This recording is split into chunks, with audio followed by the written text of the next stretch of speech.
बिस्मिल्लाहिर्रहमानिर्रहीम। अस्सलाम वालेकुम नाज़रीन, मैं अहमद फ़वाद हूँ। आप मेरा यूट्यूब चैनल देख रहे हैं। नाज़रीन, आज दिन सोमवार का है और तारीख़ है 26 अगस्त। कुछ एक्सक्लूसिव डिटेल्स आपके साथ अडियाला जेल से मैंने शेयर करनी है। इमरान खान साहब को कत्ल करने के हवाले से इमरान खान साहब ने ख़ुद पहली मरतबा नाम ले लिए हैं। अडियाला जेल में 190 मिलियन पाउंड केस की समाअत थी और इस समाअत के दौरान जो इमरान खान साहब ने गुफ्तगू की है सहाफ़ियों से, इस गुफ्तगू में इमरान खान साहब ने बाकायदा तौर पर ना सिर्फ अपने कत्ल के हवाले से कंसर्न शो कर दिए हैं, बल्कि नाम ले लिया है कि अगर मुझे कुछ भी होता है तो ये लोग ज़िम्मेदार होंगे। ये मामला क्या है? ना सिर्फ इमरान खान साहब ने कुछ नाम लिए हैं, बल्कि और भी कुछ इंपॉर्टेंट गुफ्तगू इमरान खान साहब की जानिब से की गई है। जो मौजूदा वज़ीर दाखिला है मोहसिन नकवी, इनके किरदार के हवाले से भी इमरान खान साहब ने जो है वो कुछ चीज़ें शेयर की हैं, ये भी आपके साथ शेयर करनी है। दूसरी बड़ी ख़बर नाज़रीन सुप्रीम कोर्ट ऑफ पाकिस्तान से है। इमरान खान साहब का नुमाइंदा एक अहम पैगाम लेकर सुप्रीम कोर्ट ऑफ पाकिस्तान पहुंचा और ये जो पैगाम है ये मखसूस नशिस्तों के मामले के हवाले से है और इस मामले के ऊपर बड़ी डेवलपमेंट हुई है। क्या इसके बाद इलेक्शन कमीशन ऑफ पाकिस्तान मखसूस नशिस्तें जो 41 बच गई हैं वो पाकिस्तान तहरीक इंसाफ को देने का नोटिफिकेशन जारी कर देगा या नहीं जारी करेगा? इस पर कुछ तफसीलात आपके साथ मैंने शेयर करनी है। और आखिर में नाज़रीन, बुशरा बीबी साहिबा को, या आप यूँ समझे कि इमरान खान साहब पर मज़ीद दबाव डालने के लिए बुशरा बीबी साहिबा को चूहों से तंग किया जा रहा है। उनके सेल में चूहे कहाँ से आए, इस पर भी कुछ तफसीलात आपके साथ मैंने शेयर करनी है। सबसे पहले तो नाज़रीन, इमरान खान साहब ने जो अडियाला जेल में गुफ्तगू की है वो आपके साथ मैं शेयर करता हूँ जी। आज 190 मिलियन पाउंड केस की समाअत दोबारा से थी। इस पर कोई डेवलपमेंट नहीं हो सकी क्योंकि इमरान खान साहब, बुशरा बीबी के जो वकला थे वो आज अदालत में नहीं आए, तो अदालत ने 29 अगस्त तक जो केस की समाअत है वो मुलतवी कर दी है।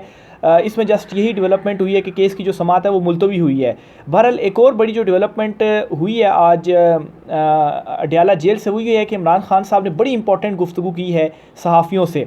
इमरान खान साहब ने कहा है कि मेरे साथ तैनात अमले को चौथी मरतबा तब्दील कर दिया गया।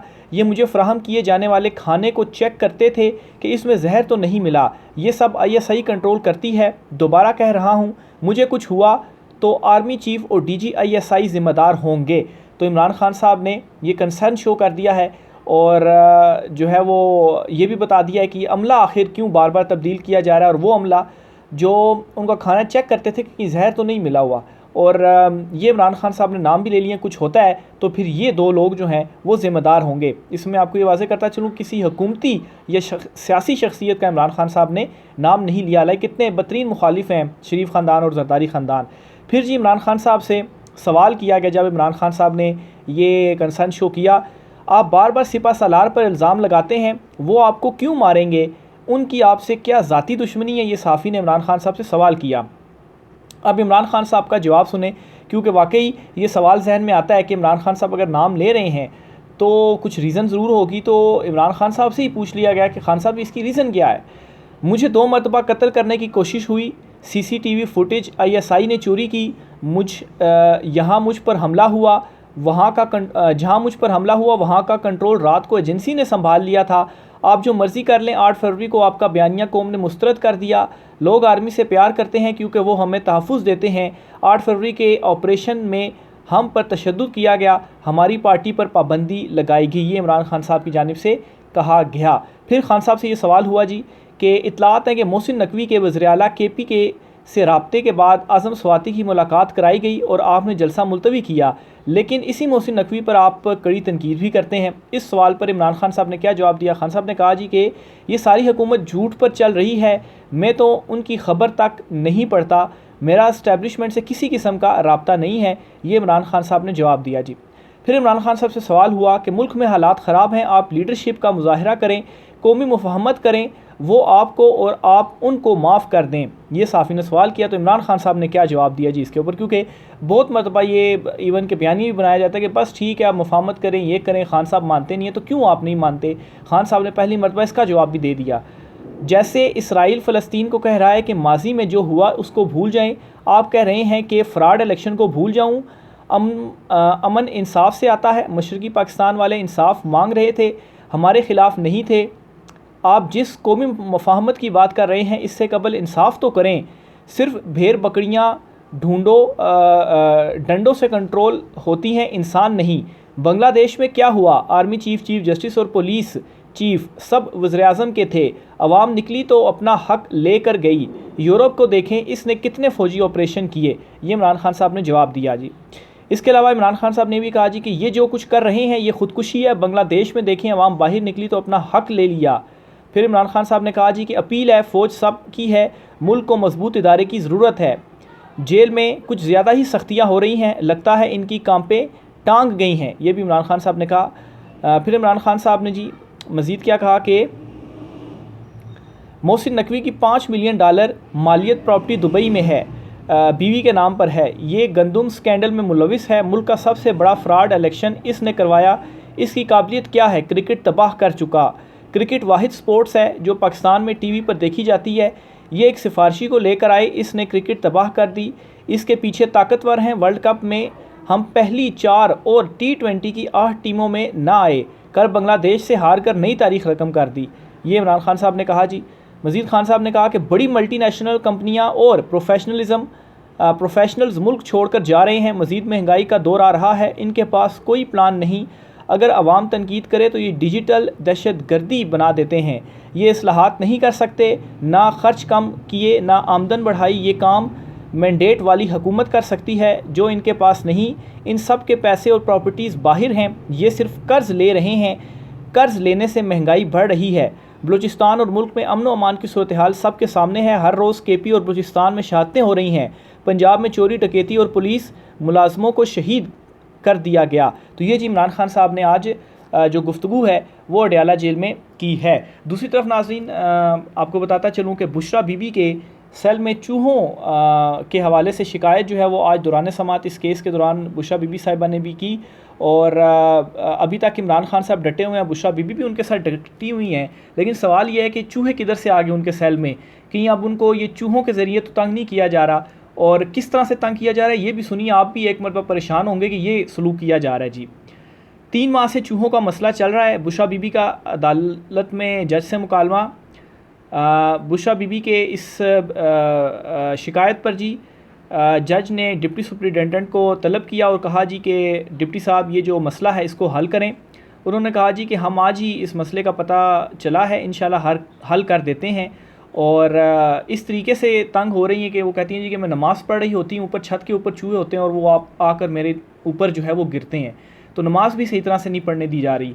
मतलब है कि ये हालत या इतना ज़्यादा जो दबाव है आप कहें वो डाला जा रहा है। दूसरी तरफ इमरान खान साहब के हवाले से भी बहुत सारी ख़बरें इस तरीके से सामने आई जी कि बड़े तंग हैं, वो ये कह रहे हैं वो कह रहे हैं। लेकिन जब तिबी मुआयना किया गया इमरान खान साहब के जो डॉक्टर हैं शौकत खानम के, उन्होंने आकर बताया कि इमरान खान साहब बिल्कुल फ़िट हैं। और जो ब्लड प्रेशर या शुगर लेवल इमरान खान साहब का 70+ की एज में है, इतना तो मेरे ख्याल से आजकल के जो नौजवान हैं उनका इतना नॉर्मल होता है। वैसे 40-50 से ऊपर जाएँ तो आपके साथ कई बीमारियाँ जुड़ जाती हैं, लेकिन खान साहब जो हैं वो फ़िट हैं, एक्सरसाइज करते हैं, बल्कि इमरान खान साहब ने तो डंबल मंगाए हुए हैं।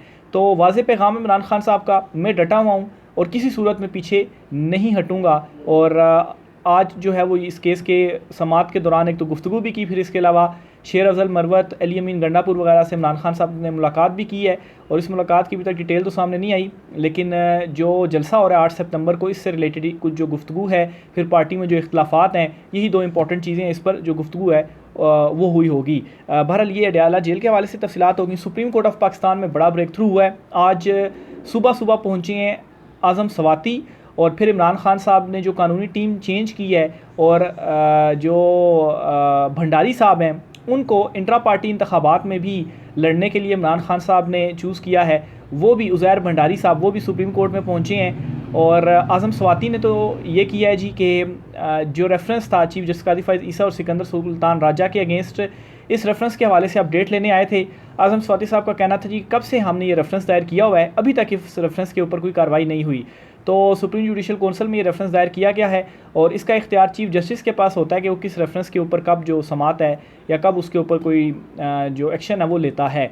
तो ज़ाहिर सी बात है काजी साहब अपने अगेंस्ट या सिकंदर सुल्तान राजा के अगेंस्ट तो मेरा नहीं ख्याल कोई एक्शन लेंगे। वो तो उल्टा प्रोटेक्ट कर रहे होते हैं, सिकंदर सुल्तान राजा साहब की तारीफ़ें कर रहे होते हैं, उनके इख्तियारात और इलेक्शन कमीशन के हवाले से कर रहे होते हैं जी के मतलब आप कहेंगे उनको प्रोटेक्ट कर रहे होते हैं, तो उनके खिलाफ जो कार्रवाई है वो कैसे करेंगे। बहरहाल आज़म सवाती साहब पहुँचे हैं और आज़म सवाती साहब को जो है वो रजिस्ट्रार की जानिब से भी मिलने नहीं दिया गया। बहरहाल उन्होंने मीडिया में अपना जो पैगाम है वो फिर पहुंचाया और कहा जी कि इमरान खान साहब की मैं ज़ुबानी ये बात कर रहा हूँ कि चीफ़ जस्टिस कादी फ़ैज़ ईसा के ऊपर हमें एतमाद नहीं है। उनके ऊपर एक मरतबा फिर से अदम एतमाद किया गया, दूसरा रेफरेंस के हवाले से बात की गई और फिर जी जस्टिस मंसूर अली शाह साहब के नोटिफिकेशन के हवाले से भी बात की कि देखें कादी फ़ैज़ ईसा साहब का नोटिफिकेशन तो 3-4 महीने पहले हो गया था।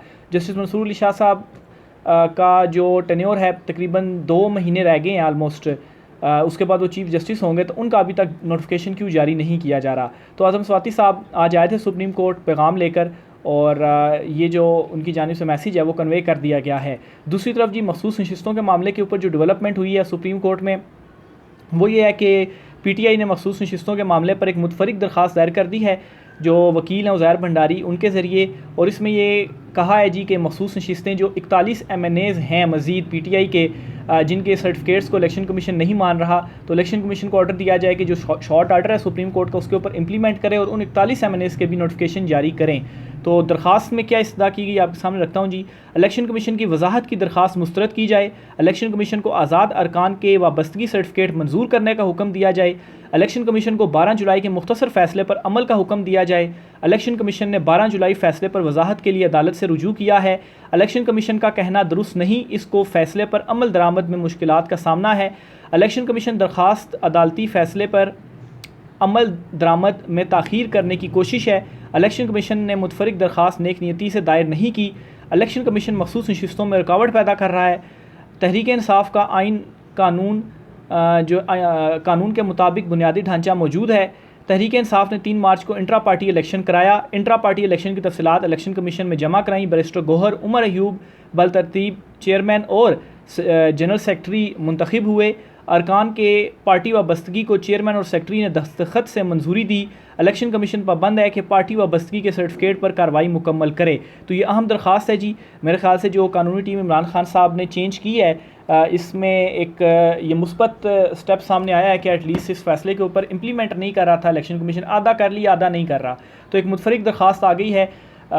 इम्कान तो इसी बात का है कि छुट्टियों के बाद ही अब ये मामला देखा जाएगा, क्योंकि इस हफ्ते की तो काज लिस्ट आ चुकी हुई है और अभी नेक्स्ट वीक भी छुट्टियां रहेंगी, तो 8-10 सितंबर से छुट्टियां ख़त्म हो रही हैं। उसके बाद मखसूस नशिस्तों के मामले के ऊपर हो सकता है कि ये जो दरख्वास्त है वो भी टेकअप हो जाए। तो ये अच्छा स्टेप था जो कि PTI की जानिब से लिया गया। अगर इसके ऊपर कोई ऑर्डर दे देती है सुप्रीम कोर्ट तो फिर इलेक्शन कमीशन को पास कोई ऑप्शन नहीं रहेगा मासवा इसके कि वो नोटिफिकेशन जारी कर दे पाकिस्तान तहरीक इंसाफ के जो बाकी 41 MNAs हैं और फिर जो मखसूस नशिस्तें हैं उसके बाद PTI को मिल जाएंगी। आखिर में जी इस्लामाबाद हाई कोर्ट से भी एक बड़ी डेवलपमेंट हुई है। जो इंटरनेट का मसला बना हुआ है ये इस वक्त मेरे ख्याल से सबसे बड़ा मसलों में से एक मसला बना हुआ है कि इंटरनेट जो सुस्त रफ्तारी का शिकार है और इससे बेपनाह जो फ्रीलांसर्स हैं या जो डिजिटल प्लेटफॉर्म्स के ऊपर लोग काम कर रहे हैं और जो एक करेंसी जो डॉलर्स में पाकिस्तान में जो पैसे हैं वो लेकर आ रहे हैं और पाकिस्तान में बैठकर वो ये काम कर रहे हैं, लेकिन ये इंटरनेट की सुस्त रफ्तारी से क्या हो रहा है कि उनका काम भी मुतासिर हो रहा है। तो ये जो मौजूदा चुनतखब हुकूमत है आगे ये इकॉनमी का इन्होंने क्या हाल कर दिया, ऊपर से ये इकदाम करके जो रही सही कसर रह गई है उसको भी ये निकाल रहे हैं और उन चीज़ों को भी ये तबाह कर रहे हैं। बहरहाल इसके अगेंस्ट इस्लामाबाद हाई कोर्ट में एक दरख्वास्त आई थी। इस्लामाबाद हाई कोर्ट ने क्या किया जी आपके सामने समात का हवाल रखते हैं जी। कल तीसरी ज़ेरे समंदर केबल भी कट गई, PTA का अदालत में जवाब। तो ये जी कहते हैं जी कि ज़ेरे समंदर जो तारे हैं जी वो मछलियाँ काट देती हैं तो इस वजह से स्लो है। इसके ऊपर अदालत ने आज ये किया है जी कि तफसीली जो रिपोर्ट है वो मांगी है कि आप तफसीली हमें रिपोर्ट दें। समात में ओवरऑल ये हुआ है जी कि इस्लामाबाद हाई कोर्ट ने आइंदा समात 3 सितंबर पर हुकूमत से तफसीली रिपोर्ट तलब कर ली और मेंबर टेक्निकल वजारत इंफॉर्मेशन टेक्नोलॉजी को आइंदा समात पर ज़ाती हैसियत में तलब कर लिया है। आमिर फ़ारूक चीफ जस्टिस ने कहा कि IT से मुतल्लिक जो लोग काम कर रहे हैं सारी चीज़ें इंटरनेट की मरहून मिन्नत हैं। वज़रा के मुतज़ाद बयान आ रहे हैं, कभी फ़ायरवॉल है कभी फ़ायरवॉल नहीं। वज़ीर एक दिन एक दूसरे दिन दूसरा बयान देता है, पूरी कौम कंफ्यूज है। PTA के वकील ने कहा कि पहले हमें पता चला 2 केबल्स कटी हुई थी और अब हमें कल मैसेज आया तीसरी केबल भी कट गई है। अदालत ने कहा कि लाहौर हाई कोर्ट में केस ज़ेर समात है, यहाँ भी कोई ज़िम्मेदारी नहीं ले रहा। केबल या केबल्स कट गई हैं इसका ज़िम्मेदार PTA है या कौन है? पिछले 10 दिन के अखबारात उठाकर देख लें, मुतज़ाद बयानात वज़रा की जानिब से आ रहे हैं। एक दिन क्या बयान होता है, दूसरे दिन क्या बयान होता है और जो है वो हुकूमत इसे इतना नॉर्मल ले रहे हैं। इस तरह अदालत पेश होकर बयान देना कि कुछ मालूम नहीं है। तो अदालत ने भी अपने जो कंसर्न है वो इसके ऊपर शो कर दिए हैं। तो देखें जी अब क्या अदालत इसके ऊपर हुक्म देती है। राय का सर कीजिएगा। आज की व्लॉग से इतना ही, इजाज़त दीजिए, अल्लाह हाफिज़।